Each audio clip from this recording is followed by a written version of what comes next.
Hey, it's Jack. No K, Jack in the attic. Welcome to the heat dome.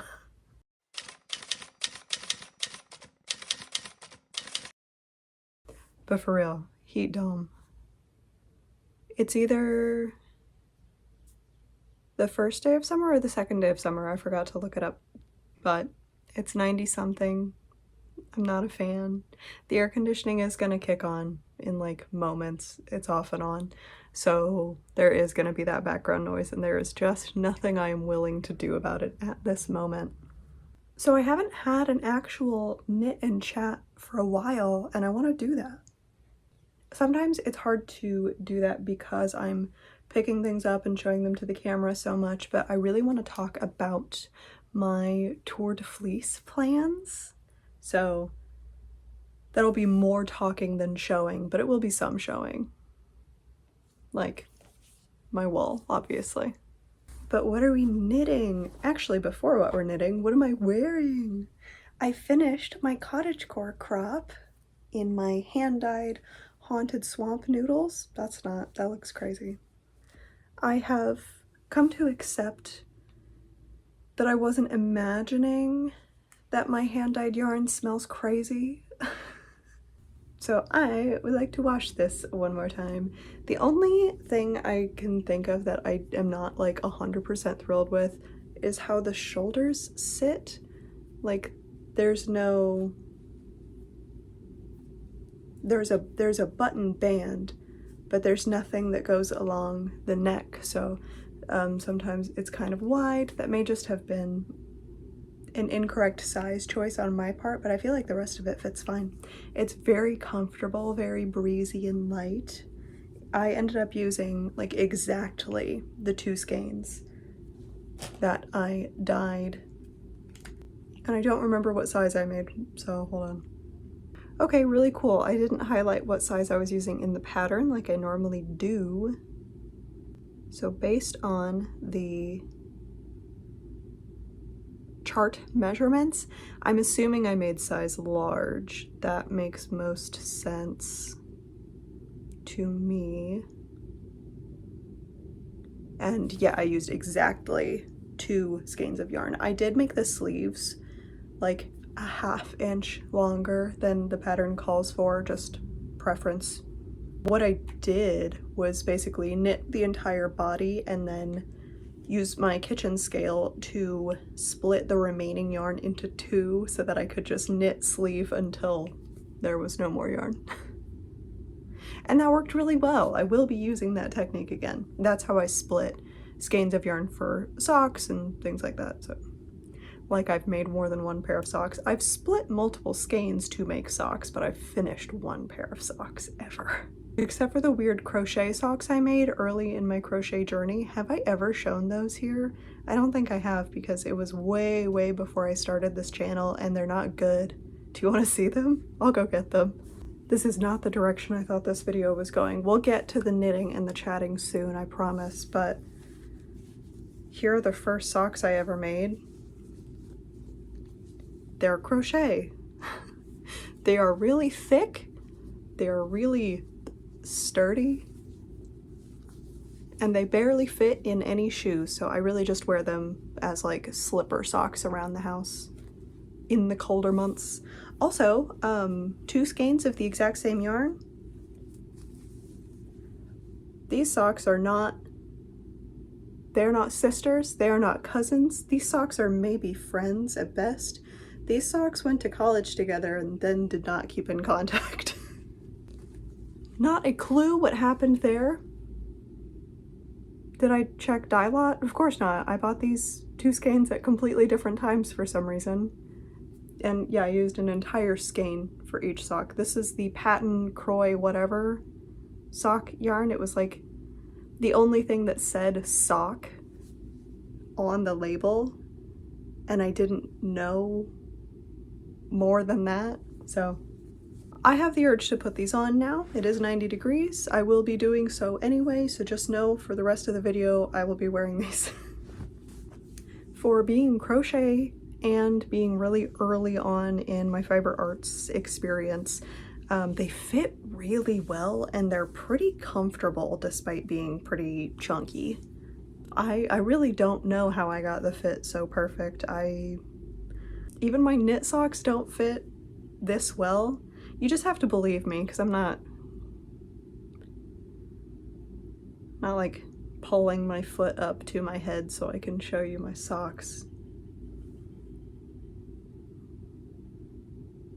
For various reasons. So the knitting and the chatting, right? First of all, my current project is in my new project bag. Yes, my second project bag that I made. This is the one that I made for the sewing tutorial that will be coming out probably next. Editing tutorials is hard and it takes a long time. This particular process was pure chaos. My sewing style is evil, and that's going to be really evident in the making of this project. It's a good thing it's just rectangles, so you'll have that soon. It's not gonna be like the most informative video in the world. I'm just showing you the steps I took. Whether or not they are correct is debatable.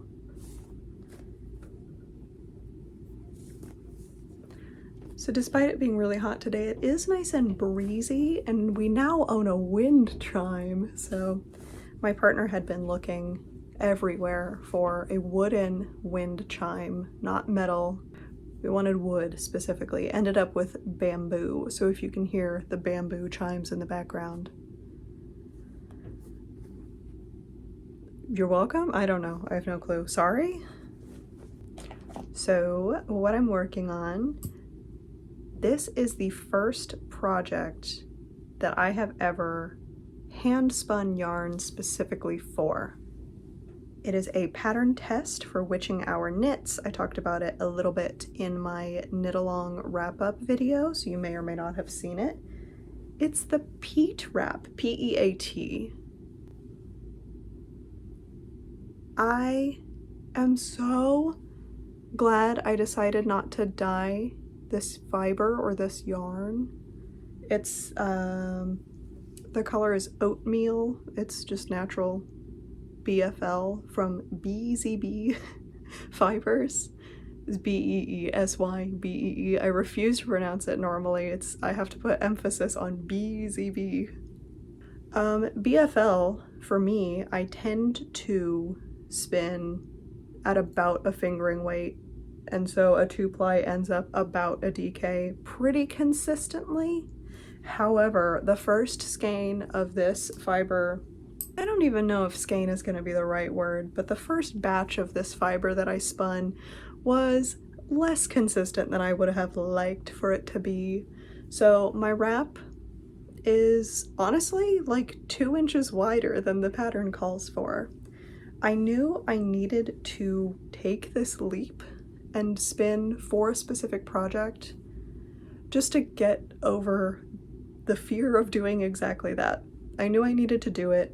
I knew that doing it for a pattern test was a risk, but making sure it was for an item where the gauge wasn't massively important.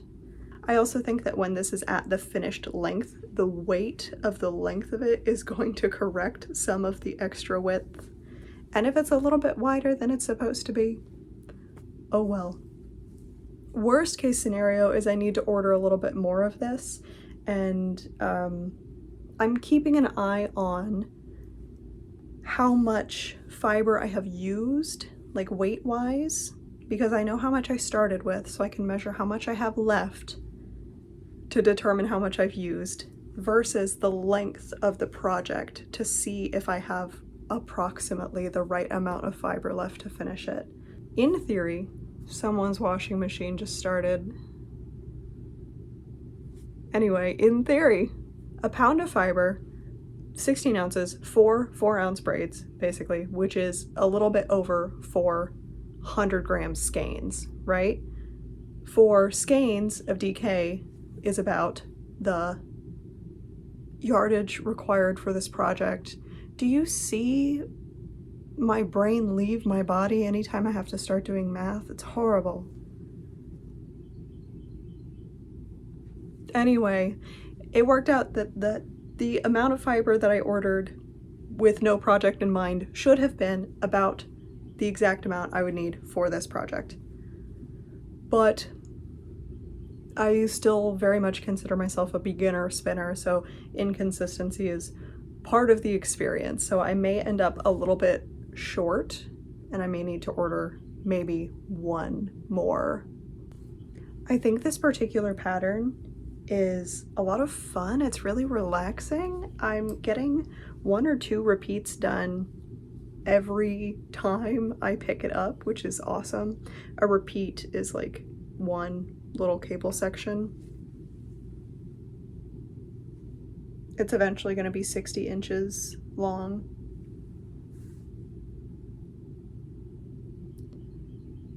That's 5 feet. My brain knows that 60 inches is 5 feet, but 5 feet seems more real and scary, and I hadn't really wrapped my mind around that. This is gonna be almost as tall as me. Oh. But even with the cable and all of the eyelets, this pattern is like so relaxing and fun to work on. I wrote down my repeats in my Magic the Gathering notebook. This is supposed to be like keeping track of points, but I use it for knitting. I think it was on sale for like 50 cents at the local game shop. So that's how I keep track of what row I'm on. People who are better at reading their knitting probably won't need to do that at all. Like after a few repeats, you may be able to just memorize it. I think this is a great pattern. I'm very excited for this to come out. This is like a long-term pattern test because it's a huge piece when it's done. So I don't think we have a set deadline at the moment. I know the goal was to release it early next year, so this is probably the longest term pattern test I've ever been a part of.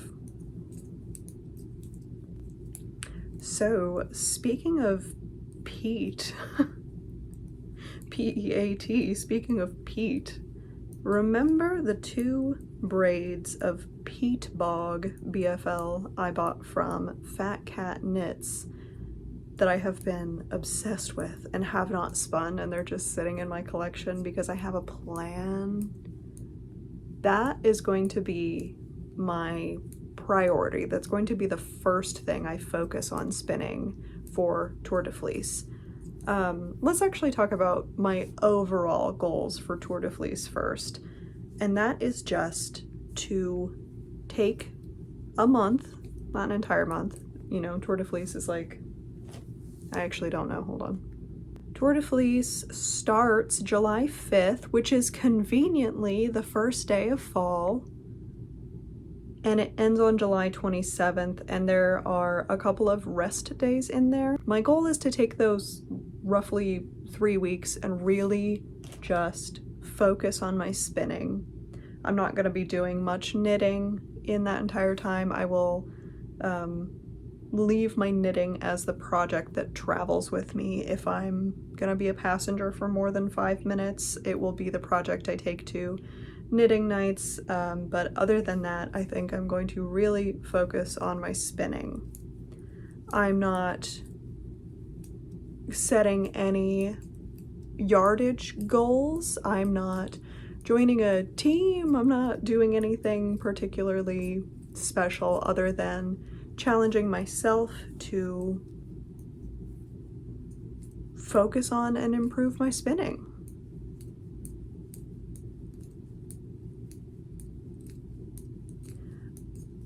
This will be my first Tour de Fleece, but it seems to be that people really get to set their own goals and do Tour de Fleece how they want to. There are some people who are very competitive about it, which I think is cool. There are some people who do it completely solitary and just for fun. That's gonna be me. Although I will be sharing on the channel, of course. I'm not going to film every time I sit down to spin, but I will definitely have a Tour de Fleece wrap-up video where I have some spinning vlog footage, I guess, where I'm showing you what I'm working on and then talking about at the end what I was able to accomplish.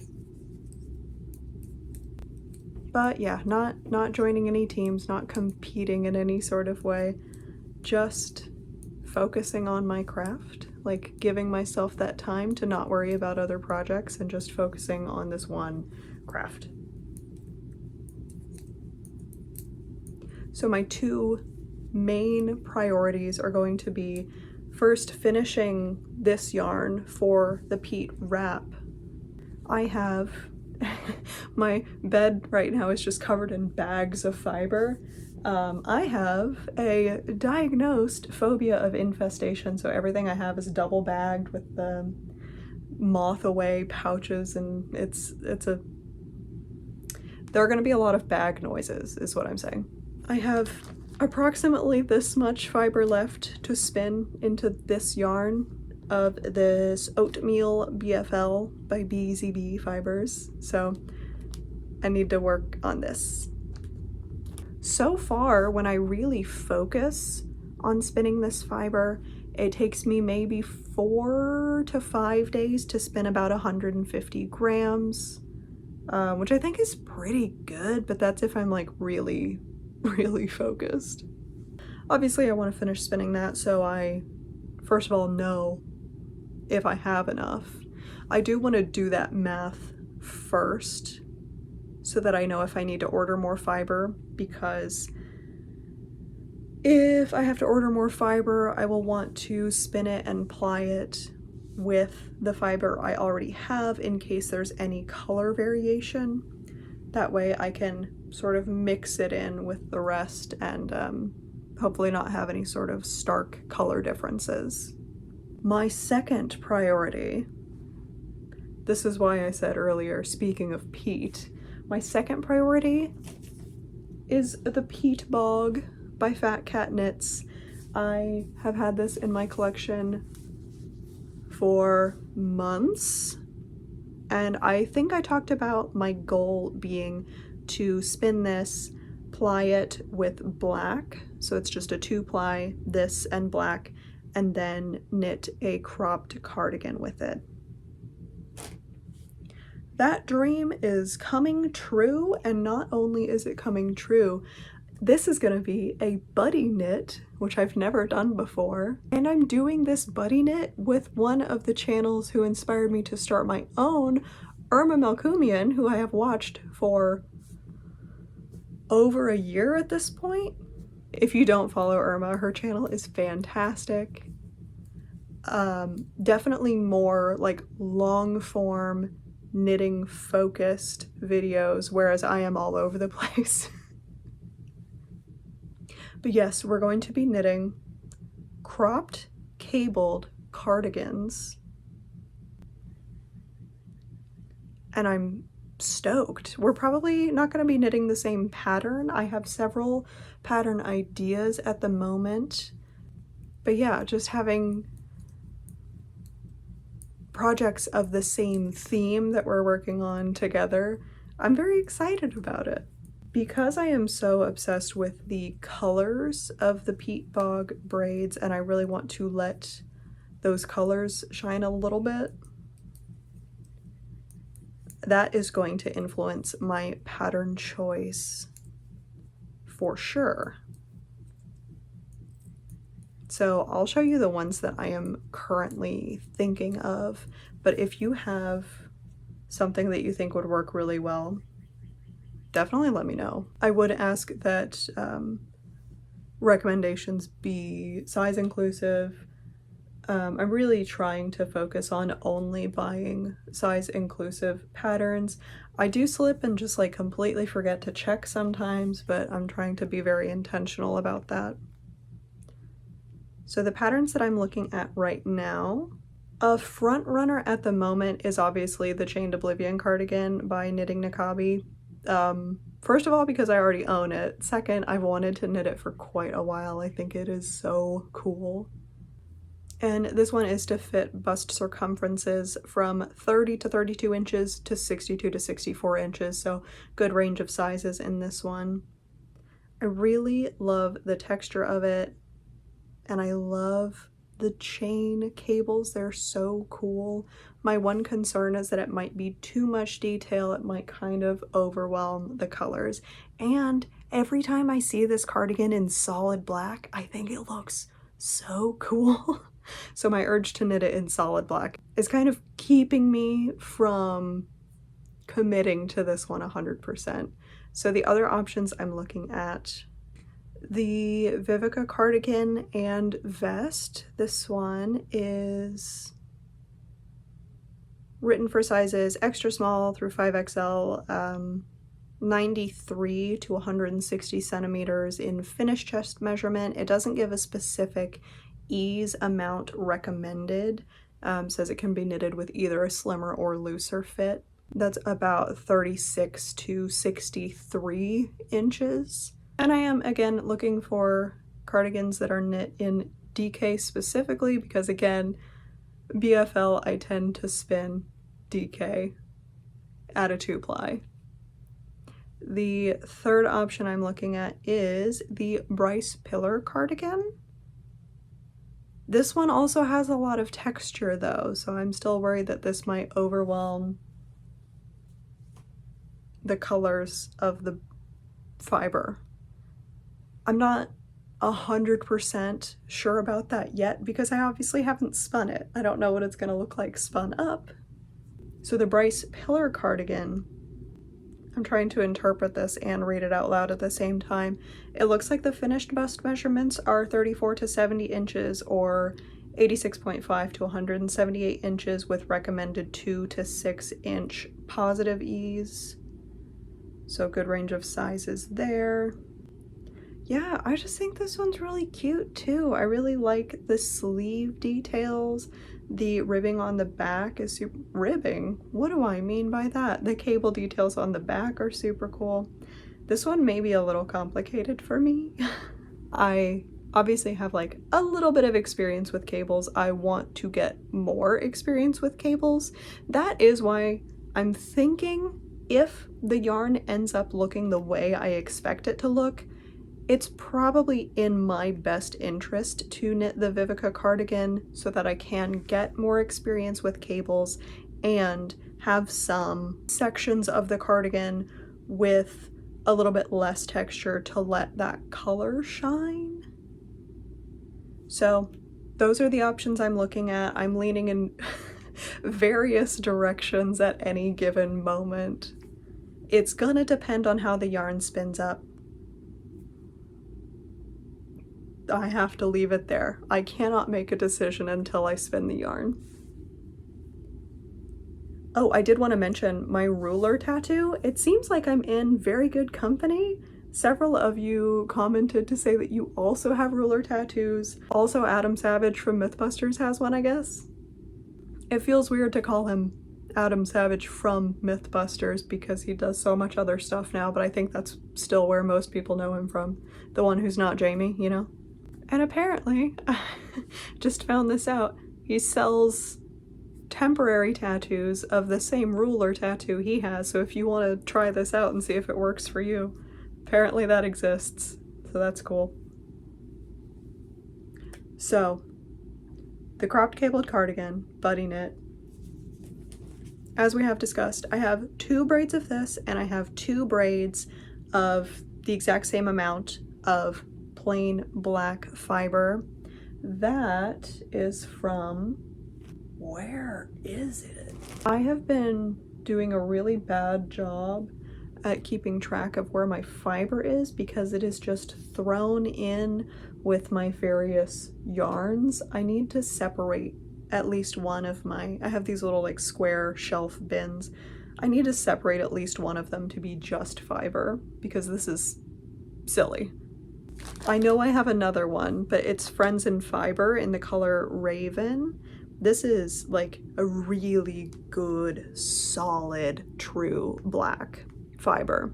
Sometimes they'll lean a little bit brown, sometimes they'll lean a little bit blue. This one, it's just black. That's exactly what I was looking for. And I have spun multiple fibers from Friends in Fiber before, and they're all fantastic. I will obviously link all of the fiber sellers that I'm talking about below. Y'all know me, I do that. So those are my goals is to finish those two first. If I finish both of those and I have more time, I will move on to some of my stranger fibers, or fibers that I don't have immediate plans for, because the cropped cabled cardigan buddy knit is going to start in about August. We haven't set an official start date or anything, and I think the timeline is going to be pretty open-ended. So after those two, I may spin the Goblin Mode fiber I got from Hip Strings. That's this one. I had thought about spinning this at like a bulky weight to try to make another one of my cat ear bonnet things from Ugly Babies, because I really love the one I have and I want another one. But I have to accept that the fiber decides how it wants to be spun. I do not decide. The fiber decides. So this is 50% merino, 12.5% Shetland, 12.5% BFL, 12.5% bamboo, and 12.5% hemp. So a lot of fibers I've never spun before. I'm not going to pretend to know how this is going to spin up. So this is going to spin how it spins. And what I make from it is anyone's guess at this moment. So this will be my third. I'm just gonna move down the list in priority, you know, as far as spinning. I'm gonna spin the high priority items, and then after that, it's all just funsies. So this is on the list in the funsies section. Oh, this is my other Raven. I didn't recognize it because they're packaged very differently. They are the exact same thing, just packaged differently. I have from the alpaca show, from Willowbrook Farm, I have this dark grayish brown, hard to see in the bag. There we go. I have this dark grayish brown alpaca. This is 70% alpaca, 30% merino. 4 ounces. It's so soft. I think the color is so pretty. This one I got for me. And this one's a lot easier to see the color through the bag. It's this gray and blue that my partner picked out. My plan for these is to knit like a winter accessory out of each one. I have talked about this a little bit, but I'm really lacking in actual warm winter accessories. I keep knitting things out of cotton and then being like, oh no, it's negative 20 degrees and I don't own a hat. Pathetic. Now I have one knit wool hat for sure. I have a horrible habit of pointing at things off screen. I'm working on winter accessories. So this one is alpaca, 60% alpaca, 20% merino, 20% bamboo. So it's even less appropriate for winter than my alpaca and merino. So once again, we're gonna see how these spin up because I've never spun alpaca or bamboo. So the idea is winter accessories, but I am not making any promises until I figure out how these want to spin. The other fiber that I bought from BeesyBee when I bought the pound of BFL is this dark brown Corriedale. I got 8 ounces of this, so a decent amount to make, I don't know. I have never spun Corriedale before, that's really why I bought this, and I've just heard really good things about this particular seller. And I can officially say that, yeah, I am a fan of BeesyBee Fibers. I keep saying farms at the end of everything. BeesyBee Fibers.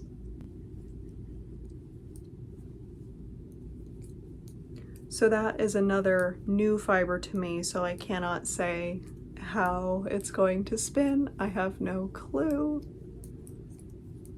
Another option that I have is to keep working on my Polworth spin.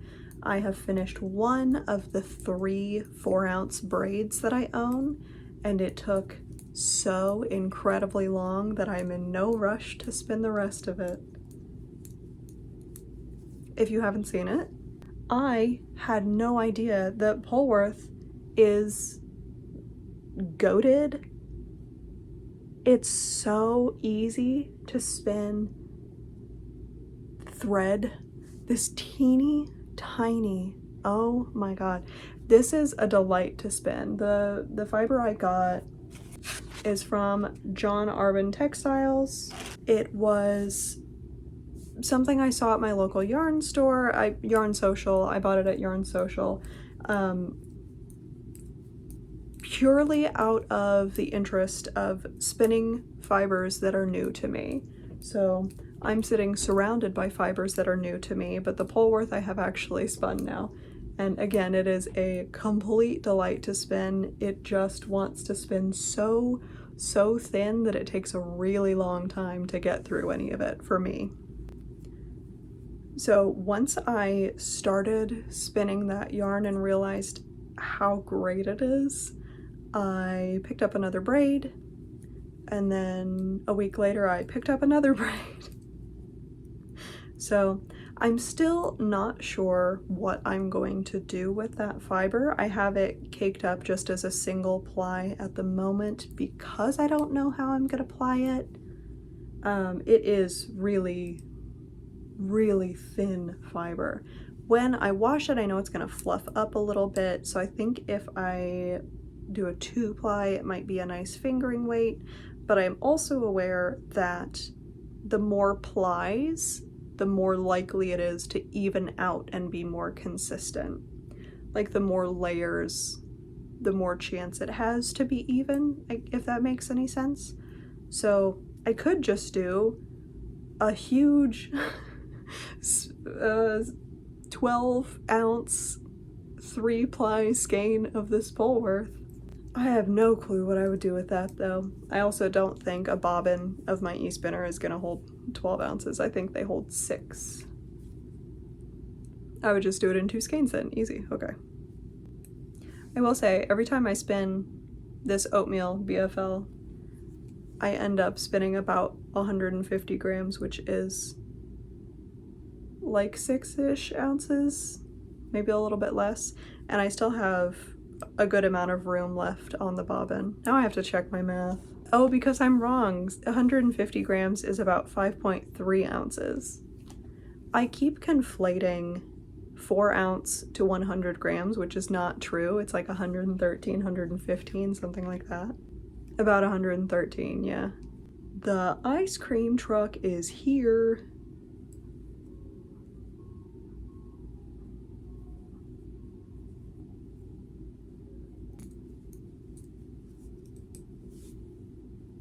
Okay, I think it's gone.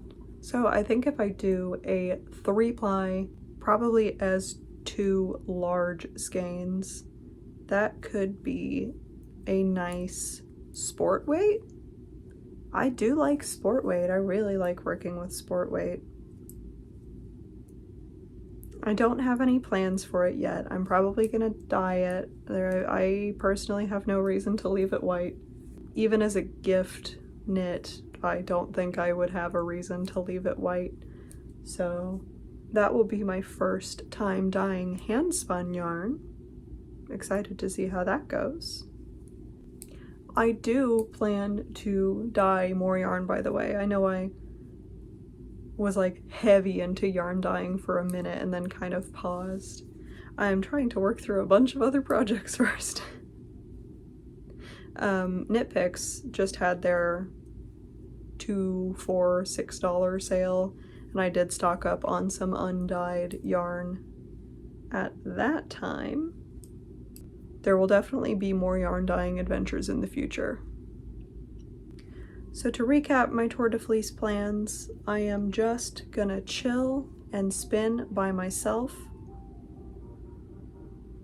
Ice cream truck is doing laps to give myself some time to focus on a newer to me craft so I can improve at it and finish the spins that already have projects assigned to them.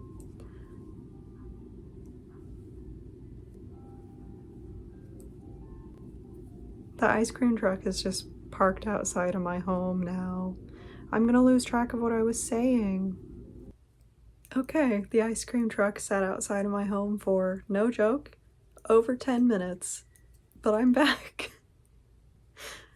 So, my Tour de Fleece plans, like I said, just working on my craft by myself, competing against no one, not even myself, finishing the yarn for my Peat Wrap first, assessing if I need to buy any more fiber before I begin spinning the rest, then working on Peat Bog, plied with black, for my cropped cabled cardigan buddy knit with Irma Melkumian.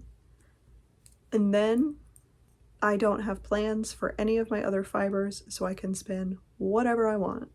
I want to probably spin Goblin Mode first, and then probably the Corriedale, and I'm saving the alpaca for when I'm feeling really ambitious.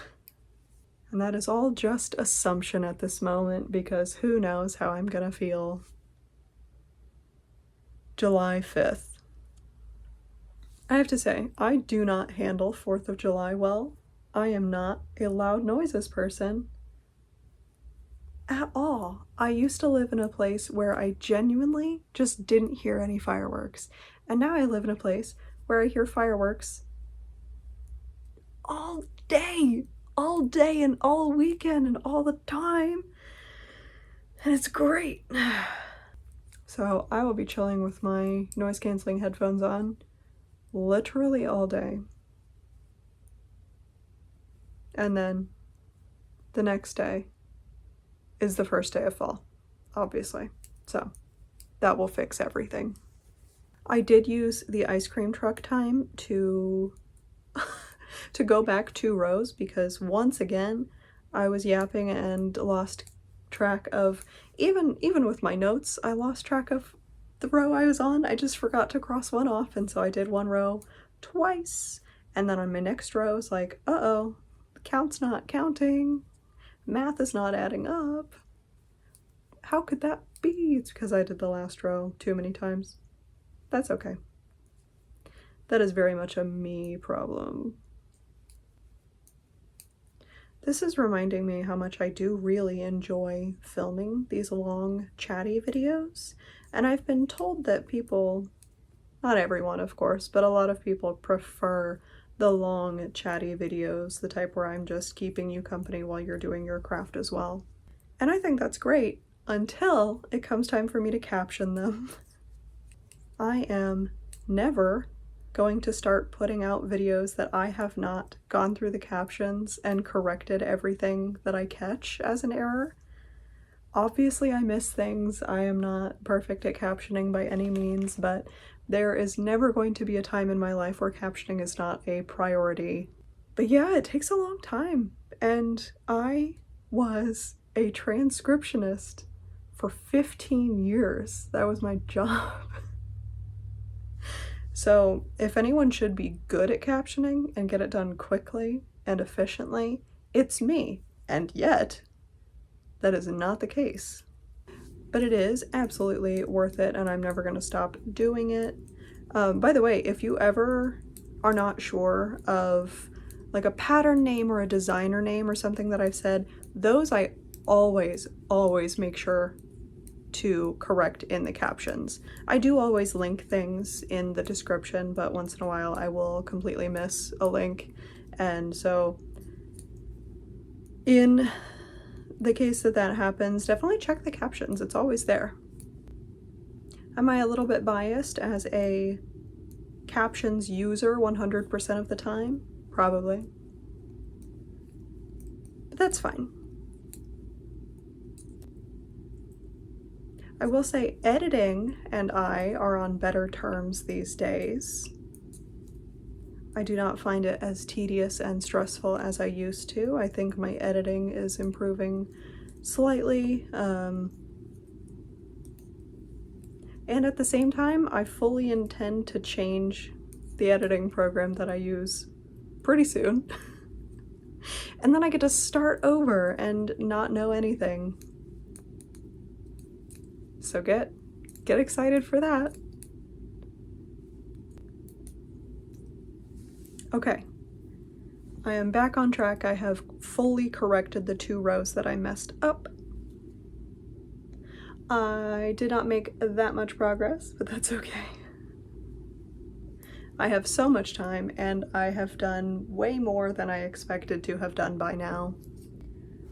So some upcoming videos are, again, the project bag, with summer being when my fall feelings usually hit. I would love to make a part 2 to my Halloween patterns video.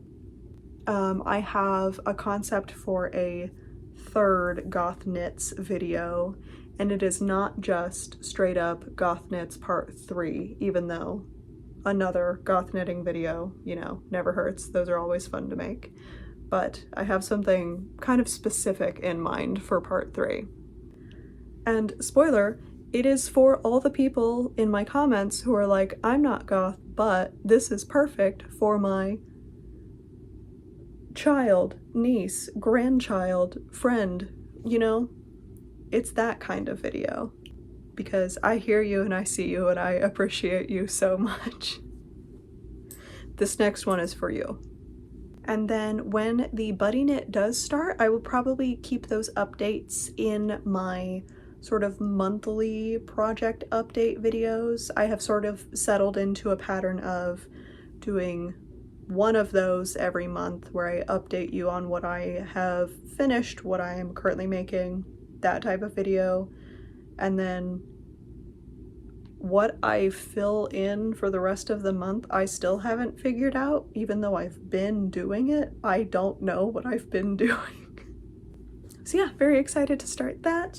I will keep you updated on Tour de Fleece, because when I post this, Tour de Fleece will be like right around the corner. Do you have Tour de Fleece plans? Do you spin? Let me know. Also, if you're doing Tour de Fleece, what is your concept? Are you spinning with other people? Do you have yardage, meterage goals? How do you do Tour de Fleece? I'm genuinely, like, I want to know how other people do this, because I don't know, I probably won't do it the same way every year. Kind of want to know what my options are. So as always feel free to let me know what you're working on. My favorites on Ravelry is Out of Control. Also, please don't add me on Ravelry. The random note, please don't add me on Ravelry. I really just use it as pattern storage. There's nothing interesting for you to see unless you want to spoil future pattern compilation videos for yourself. That's on you. I can't stop you from doing that. But let me know what you're working on. And as always, don't forget to stretch and rest. Take breaks for your hands and your wrists and your elbows and your shoulders. Maybe not all of my viewers are chronically ill, arthritic baddies, but I know a lot of you are. So rest your hands. Take care of yourself. But as always, go and live your best yarny life, and I will see you next time. Bye.